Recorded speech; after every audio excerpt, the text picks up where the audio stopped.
Hello friends, welcome to our YouTube channel. Friends, in this video I'm gonna tell you about how to use AI camera features for better selfies.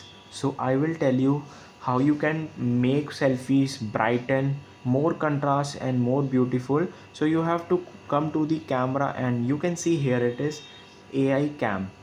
So AI cam is basically a filter like thing. When you just click these pictures on every side, if it is a sunset, if it is the morning, evening, when you just choose this AI cam, it will clicks better pictures. So there is not a thing to change the any AI camera.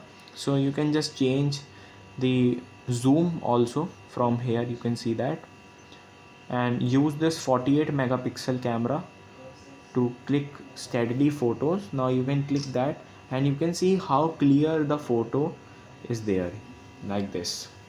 I hope you like this video. If you like this video, then subscribe to our YouTube channel for more helpful tips and tricks videos. See you next time.